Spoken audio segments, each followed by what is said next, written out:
Izay indray kosa mivadiantsika mankany amin'ny pejy politika indray anisan'ny fotoan-dehibe andrasana amin'ity taona 2024 ity ny fandraisa Madagasikara ny fionam-be fa 20 ny firenena mampiasa amin'ny ampahany na manontolo ny teny frantsay amin'ny volana novambra no anaovana ny fivoriana ary fotoana izay dia efa mandeha ny fiomanana rehetra amin'ny fandraisana an'izany vola ravoasy ity rakotarsan. Mizotra araka ny tokony ho izy ny fanomanana ny fionana tapon'ny firenena mampiasa ampahany na manontolo ny teny frantsay izay totsaina eto Madagasikara ny 12 hatramin'ny 20 novambra 2024 araka nambarany komity mpanomana.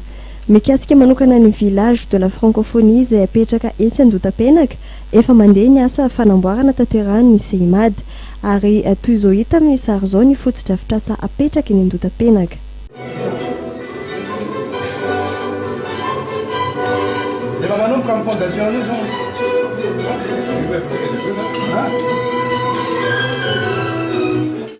Ankoatran'ny fifanankalozan-kevitra mifandraika amin'ny lohahevitra mahakasika indrindra ny hoe croissance partagée et développement responsable, condition de la stabilité de l'espace francophone izay ho tanterahana amin'io fivoriana io dia natao hifaneraserana ary hifanankalozan'ny tany mampiasa ny teny frantsay anehoana ny taleta ary ampirantiana ihany koa ny kolontsaina sy ny asa tanana ireo andro ireo. Fionam-be ny tahala amin'ny teny frantsay amin'ny novambra 2024 dia fionam-be ho an'ny Madagasikara ray manontolo ary ho an'ny malagasy rehetra. Ny fampahafantarana izany zavatra izany tsy vita moramora. Fampahafantarana zany aloha voalohany indrindra mikasika francophonie, fampahafantarana ilay lokanady enjeu amin'io fionam-be atao amin'ny taona ho avy io zany.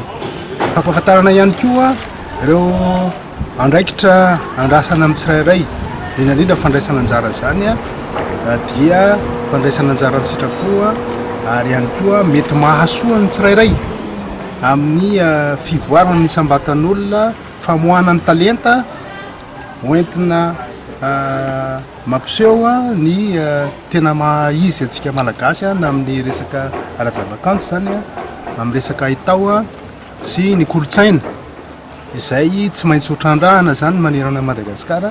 Olona 340 avy amin'ny firenena 20 mampiasa ny teny frantsay moa no asaina anatrika ny fionana tapony ny OIF. Ahitana filoham-pirenena 17 ary mpanao gazety 700.